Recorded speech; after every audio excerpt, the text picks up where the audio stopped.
Біздің районда 23 жылдың ұшына 6500 тонна ұрлық салынған амбарларға. Бейінгісікінде аның 4200 тоннасы біздің центрда текшерілген.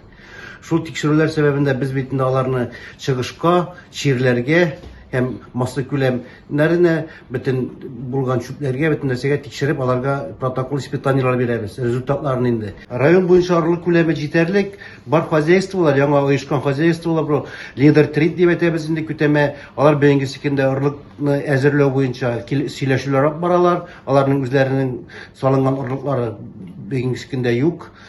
Ну, безнең орлык битендә чимшан агыры да әзерләнә. Алар алың белән сөйләшүләр алып баралар.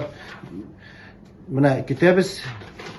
Ну, чәчелмичә калмасы булабыз бер кырларда. Иңгисекендә яхшы орлык алып чәчтен икән, элиталы семьялар. Алар 5 прививка любой вакытта бирә.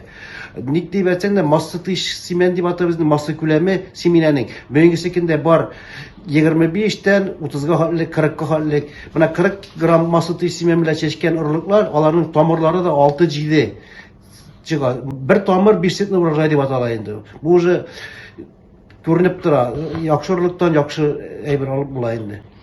Шының үшін ұрлықларыны бетінде бейінгісекінде ойлап алырға керек, құрылыққа яраклар біздің мұнда Самар өлкесінде бар, өзіміздің районда да Тулайковский ұрлықлары, Уляовский өлкесінде қайтқан ұрлықлар бар, өзіміз әжістірілер, Никон сортлары, алар құрылыққа берішім бітірген ұрлықлар. Семенами хозяйства района в Чермшанском на 25 год у нас по яровым культурам семена обеспечено полностью. Но если по хозяйствам взять, есть хозяйства, которые сегодня еще разговаривают, которые на Минсемена, элитные семена хотят приобрести. Это Акиреева, Лидер Трет.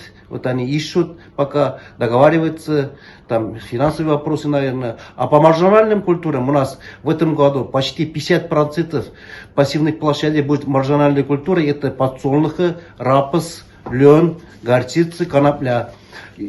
Основные семена уже где-то 90% хозяйствах привезенной. Есть фермеры, которые сегодня договариваются с Самарской областью, отечественными сортами.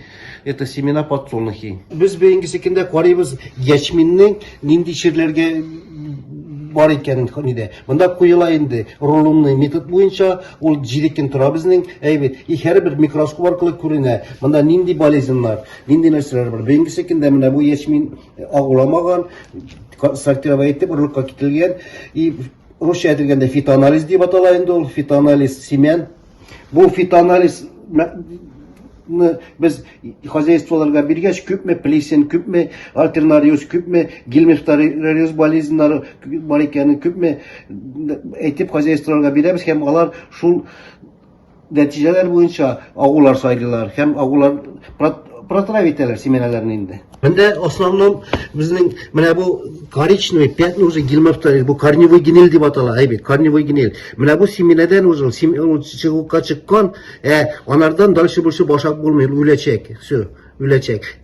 Менә монда бар менә тоже бактериоз дишире, менә монардан тоже булмаячак. Менә монда тоже гильмехтариоз бар. Менә аппак кореннар икән, булар исән сау. Менә әгәр бер коренне алды икән, менә мин әйттем бит бая. Менә монда ничә тамыр? Монда 9 тамыр. Әгәр дә санасак булай. 9 тамыр. Әгәр 5 кадак булса 40 центнер, 45 центнерга урожай алып була менә яхшы семьядан. Бер тамыры 5 центнер дип атала агрономический буенча инде.